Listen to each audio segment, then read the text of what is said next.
Although he never became a grandmaster, Rashid Nezhmetdinov was one of the most feared players in chess history. This game against Oleg Chirnikov from the 1962 USSR Team Championships shows why. Chirnikov, with the black pieces, attacks Nezhmetdinov's queen in what appears to be an invitation to a draw. Eyewitness Vladimir Voloshin explains. A draw by repetition will occur if white moves his queen from h6 to h4, while black attacks by bishop g7 and bishop f6. However, the Tatar master was not in a peaceful mood. 20, 30, 40 minutes went by, and while Rashid was thinking, Chirnikov was walking around, waiting for Nezhmetdinov to offer a draw. At that moment, an excited boy ran up to Chirnikov. "Mister, he sacrificed his queen to you."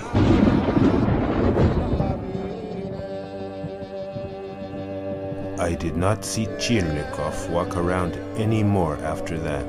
Vladimir Voloshin. Nezhmetdinov kept up an irresistible initiative on the king's side, on his way to what would become one of many, many works of chess art.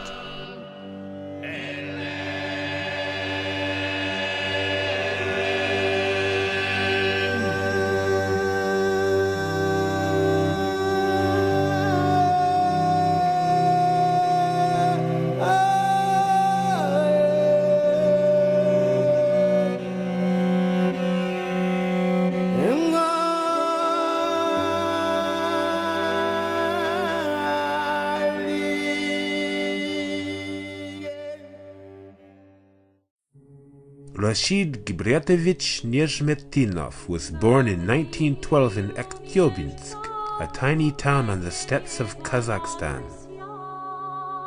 His parents were impoverished Tatar farmhands. They died, literally worked to death, when Rashid was still a small child. The orphaned boy was sent to live with his uncle Gumer in a village outside of Nizhny Novgorod, on the banks of the fabled Volga River.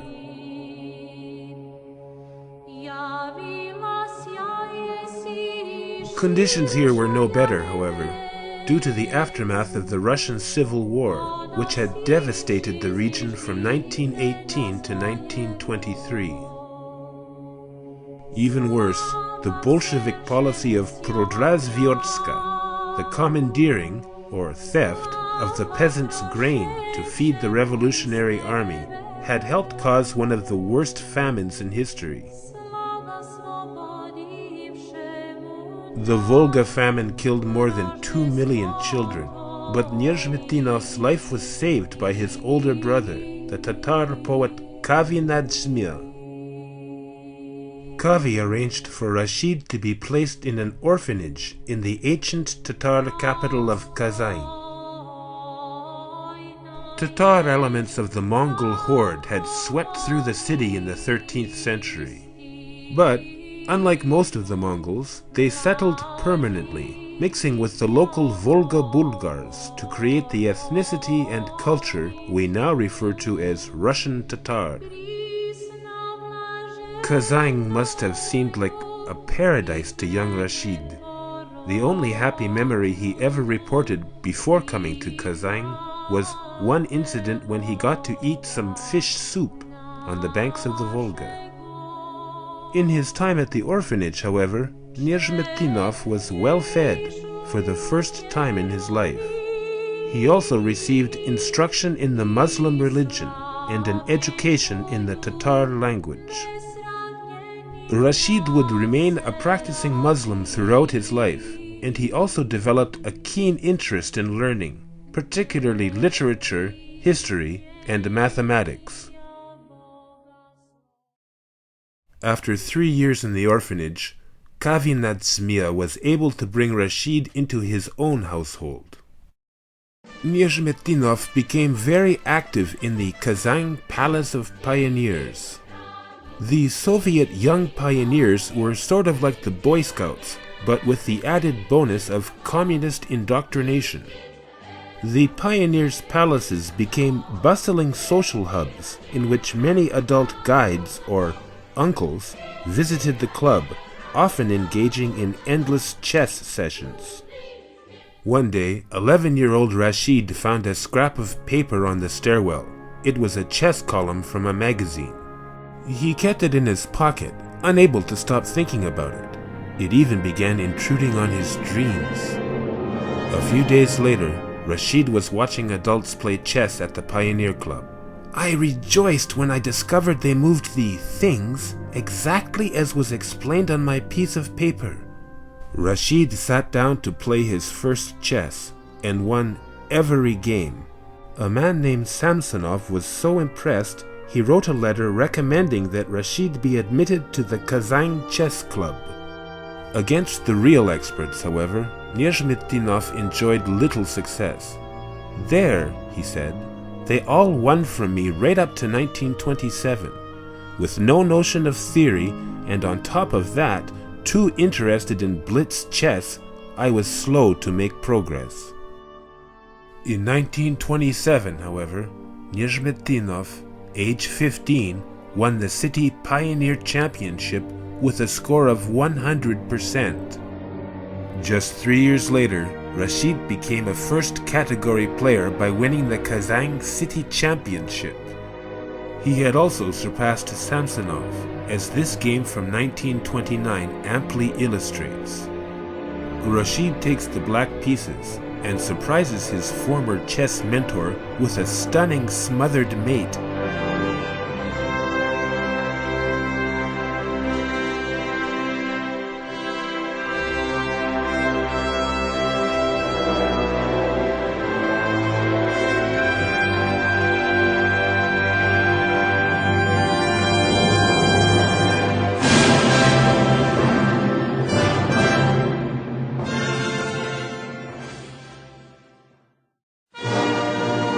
In 1930, Nezhmetdinov graduated high school.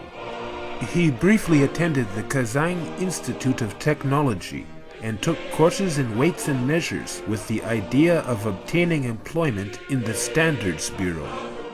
Lack of funds, however, forced Rashid to drop out. His brother, Kavinadzmia, was a poorly paid newspaper editor and couldn't afford Rashid's upkeep any longer. And so it was that Nezhmetdinov joined the Communist Party and set off for Odessa, Ukraine, to make his own way in the world. Neither Rashid nor his brother had ever blamed the Bolsheviks for the famine that had almost killed him. In fact, just 1 year earlier, Kavinadzmia had published Coastal Fires, a prize-winning short story glorifying the Bolshevik role in the Russian Civil War. As for Rashid, he had enjoyed nothing but positive experiences as a member of the Soviet Palace of Pioneers. As it turned out, his Communist Party membership would put him in good stead in Odessa. In 1931, Odessa was a famed holiday resort on the Black Sea, but Rashid wouldn't get much beach time. He toiled all day long as a stoker in a steel mill. After work, however, Nezhmetdinov spent all his free time at the Odessa Chess Club. The club met daily in Vorontsov's palace, which had been seized by the Bolsheviks in 1917, and currently served as seat of the Odessa Soviet. As a chess-obsessed party member, Rashid fit right in. For 3 years he knocked heads with Odessa's best first-category players. In 1931, Odessa had no chess masters, but it would soon produce an international grandmaster, later destined to meet Rashid over the board. That wouldn't happen for some time, however. In 1931, Efim Geller was only 6 years old.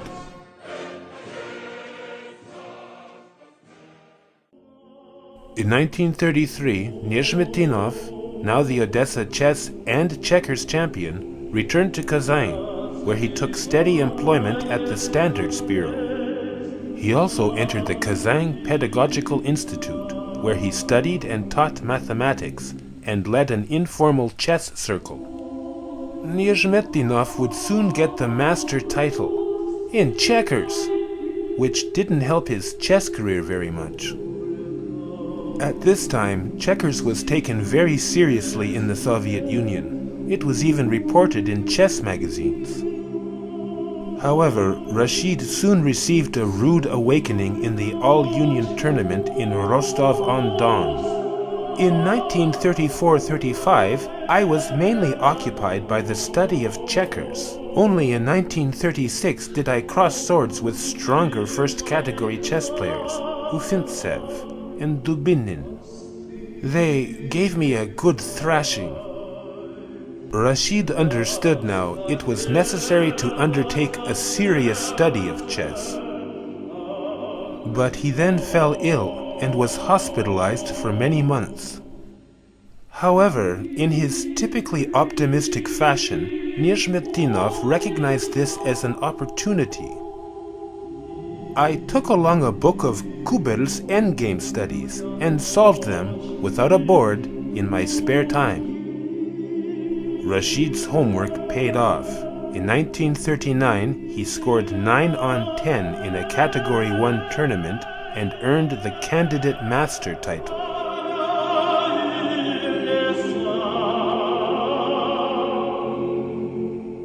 After graduating university in 1940, Rashid was called to military service. He was promptly shipped off 5,000 kilometers east to the Baikal military district, on the border of Outer Mongolia. It seemed that Rashid had been banished to the ends of the earth.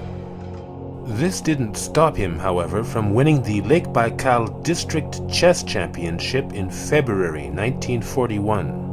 Nezhmetdinov triumphed over some stiff opposition, including Viktor Batorinsky and Konstantin Klaman. Here, Nezhmetdinov watches intently as his main rival Batorinsky takes on Klaman. Although World War II proved disastrous for Nezhmetdinov's chess development, causing a 5.5-year period during which he played no tournaments, in truth, he was extraordinarily lucky. He always seemed to leave just before, or arrive just after, some apocalyptic battle. He arrived in Baikal after the Russians had fought a murderous battle against the mighty Japanese Kwangtung army. He was then sent to Berlin just after the Soviets had already taken and secured the city. By sheer chance, Rashid had avoided every single combat zone in a war that killed almost 11 million Russian soldiers. In Berlin, finally, Nezhmetdinov was able to resume his long-interrupted chess career. In 1946, he won the championship of the Berlin Military District, finishing 14 on 15 ahead of future master and Ukrainian champion Isaak Lipnitsky. In 1946, Nezhmetdinov returned to civilian life, now 34 years old. His chess comeback, perhaps understandably, got off to a rocky start. However, he played himself into shape and became captain of the DSO Spartak chess team. In 1947, he showed continued improvement at the All-Union Candidate Master Tournament in Yaroslavl. He finished shared second with Tarasov, behind Kholmov. This proved to be the start of a tumultuous friendship between Nezhmetdinov, Tarasov, and Kholmov, which almost ended in disaster. In 1947, however, all was well with the world. At Yaroslavl, Rashid had filled his second master norm and was now entitled to an examination match for the title of Soviet Master of Chess. Georgy Lizitsyn was appointed to be Rashid's examiner. However, After studying Lizitsin's games for months, Rashid was stunned to receive a telegram just days before the match. The Soviet Chess Federation informed him that the master Vladas Mikenas would now be his examiner. At the 11th hour, Nezhmetdinov furiously prepared by analyzing a recent article Mikenas had written on his favorite weapon, Alyekhin's defense. Mikenas promised to be a formidable opponent. In the great tournament at Kemeri 1937, he had defeated Alexander Alyekhin with the black pieces. Even worse, the game had been photographed. Alyekhin did not speak to Mikenas for years after.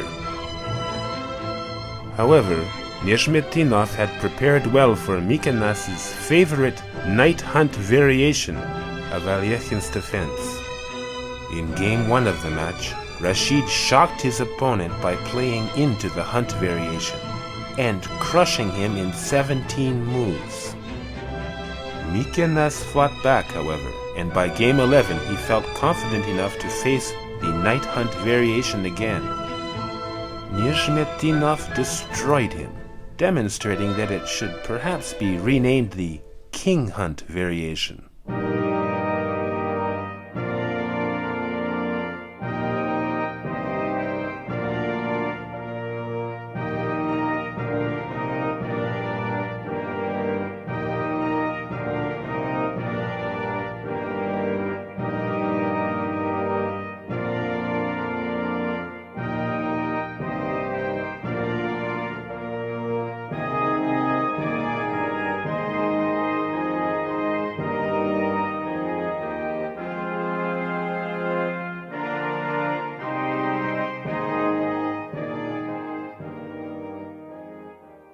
After Game 11, Mikenas did not try Alyekhin's defense again. In the end, the match was a tie, but since the examiner got draw odds, Rashid did not receive the master title. Still, he was encouraged by the result. It did not bring me the master title, but analysis of the games instilled in me confidence that the title was not far off. Despite this optimism, the next 2 years proved frustrating for Nezhmetdinov. Characteristically, he was brutally frank about his own performance. I suffered a fiasco in my games against masters. In 1950, however, Rashid earned the right to play in the Russian Federation's championship in Nizhny Novgorod. These championships were contested among members of the Russian Federations only, and were thus less strong than the USSR championships, the holy grail in Soviet chess. However, this year's field was particularly strong, featuring Grandmaster Isaak Boleslavsky. Nezhmetdinov drew his game with Boleslavsky, the heavy favorite, and went on to become the 10th Russian Federation champion. Finally, Rashid had achieved his cherished goal. He had become a Soviet master of sport in chess.